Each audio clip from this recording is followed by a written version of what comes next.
बांगर कला में उत्तर प्रदेश राज्य ग्रामीण आजीविका मिशन के तहत दूसरी वार्षिक आम सभा का आयोजन। सुल्तानपुर जिले के क्रोंदी कला ब्लॉक अंतर्गत ग्राम बांगर कला में उत्तर प्रदेश राज्य ग्रामीण आजीविका मिशन के तहत दूसरी वार्षिक आम सभा का सफल आयोजन किया गया। कार्यक्रम में block mission manager BMM Umesh Kumar, Pankaj Kumar तथा आरोह संस्था के एफसी प्रभाकर दुबे एवं एएफसी विनोद पांडे ने प्रतिभाग किया। सभा के दौरान स्वयं सहायता समूह से जुड़ी महिलाओं को बैंकिंग सेवाओं, वित्तीय लेन देन, समूह संचालन एवं आजीविका से संबंधित महत्वपूर्ण जानकारी दी गई। साथ ही उत्कृष्ट कार्य करने वाली बैंक सखी, बीसी सखी, समूह सखी एवं कृषि सखी को सम्मानित किया गया। कार्यक्रम में उपस्थित सभी समूह की महिलाओं को आत्मनिर्भर बनने और आगे बढ़ने के लिए प्रेरित किया गया। इस अवसर पर क्लस्टर की पदाधिकारी पुष्पा देवी, सरिता देवी, वंदिता श्रीवास्तव, पूनम तिवारी, सविता सहित बैंक सखी सरिता, बीसी सखी छाया, आशना पाल, अनीता तिवारी, सीमा निषाद, समूह सखी अनीता पांडे, मनीषा पाल, अनीता तिवारी, सविता तथा बड़ी संख्या में समूह की दीदियां एवं ग्रामीण जन उपस्थित रहे। जिस चक्कर में आपको वो सही जानकारी नहीं दे पाए, इसलिए वो सवाल अभी जो पंच सूत्र का पालन करते हैं, तो ये आपके मन से हट जाना चाहिए। क्योंकि क्या है कि जो गलत बातें होती हैं हमारे समाज में बहुत जल्दी फैलती हैं और सही बातें होती हैं वो बहुत धीरे धीरे फैलती हैं। अब शुरुआत में जब हम आए थे तो जब समूह गठन होने हो रहे थे 1999, उसके बाद 2011 में ये दीनदयाल उपाध्याय ग्रामीण आजीविका मिशन करके ये चलाया जा रहा था। उसमें इससे पहले जो है नाबार्ड के लोग देखते थे, ठीक है। उसके बाद 2016 में इसका पुनः जो है एक 15-16 में इसका पुनः एक हुआ, उसमें इसका नाम राष्ट्रीय ग्रामीण आजीविका मिशन कर दिया गया।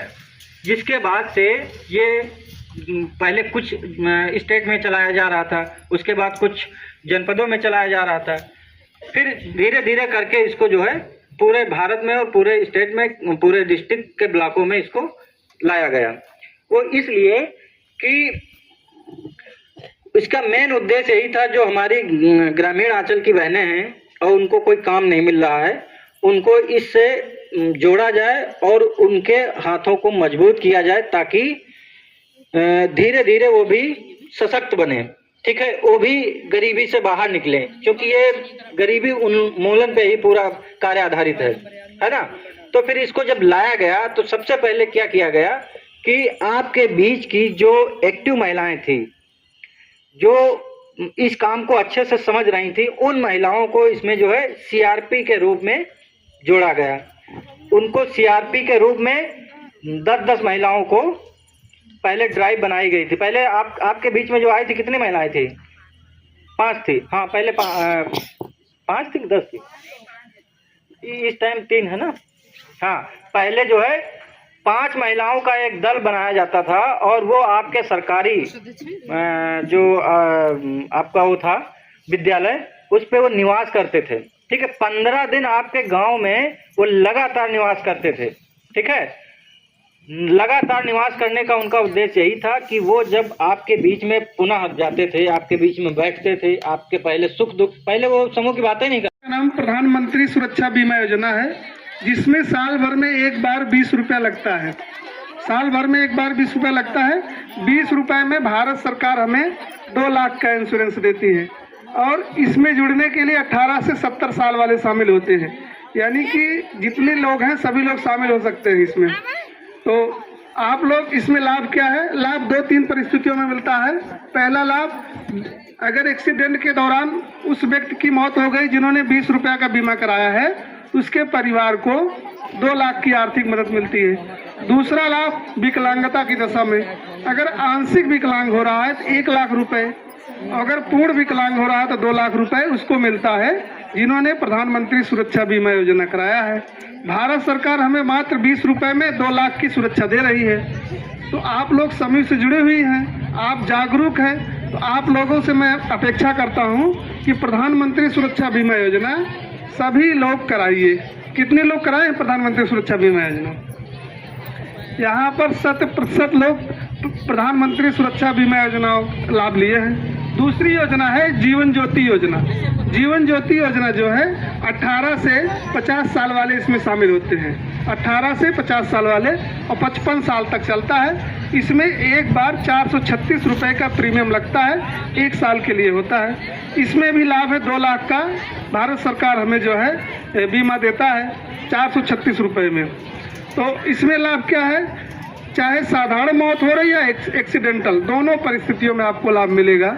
अगर जिन्होंने जो दीदियाँ या जो भी भाई लोग इसको प्रधानमंत्री जीवन ज्योति का लाभ लिए हैं, किसी भी दशा में अगर मौत होती है उनके परिवार को 2 लाख की आर्थिक मदद मिलेगी। निकासी कर पाएंगे, है ना। फिर जैसे आप दूसरे साल में जाएंगे तो अगर आपका 1.5 लाख रुपए का जमा निकासी आपने सही कर लिया है तो फिर आप दूसरे साल में 3 लाख रुपए तक जमा निकासी कर पाएंगे। फिर तीसरे साल में 4.5 लाख रुपए तक निकासी कर पाएंगे। फिर 5वें साल में 6 लाख रुपए तक आप जमा निकासी कर पाएंगे। उसके बाद अगर आपका समूह 6 लाख रुपए तक जमा निकासी करता है, जैसे भी आप उसके जो नियम हैं पालन करते जाते हैं, तो फिर 20 लाख रुपए तक आप जमा निकासी कर पाते हैं। ठीक है। अब 20 लाख तक जाने का तरीका यही है कि अगर कोई पैसा कहीं से कोई, जैसे मान लीजिए कोई फाइनेंशियल कंपनी है, उससे आप पैसा लेते हैं तो क्या करता है कि EMI आपको फिक्स कर देता है ना, पूरा ब्याज लगा करके। जैसे आप 5 साल की हो तब भी ब्याज आपको उतने देना पड़ेगा, चाहे वो पैसा इकट्ठा एक ही साल में आप भर दो, लेकिन आपको ब्याज 5 साल का देना पड़ेगा, क्योंकि आपने पहले उसको बता दिया है कि हमारा 5 साल तक बनाइए, है ना। वो तो आपका ऐसा हुआ कि आपकी इनकम बढ़ गई तो आप उसको सेटल करना चाहते हैं, है ना। और या प्राइवेट लोन वाली कंपनियां होती हैं, वो भी आपको पैसा देती हैं, तो जितना दिन आप बताते हैं उसको, उतने दिन का वो ब्याज जोड़ करके, और या जो भी ये आपको लोन वगैरह देती हैं, वो सब आपके कहने पे तुरंत उतना जो है, उतने ड्यूरेशन का, उतने समय का आपको जो है जो इंटरेस्ट है, ब्याज रेट है, वो लगा करके फिर आपको वो दे देते हैं। फिर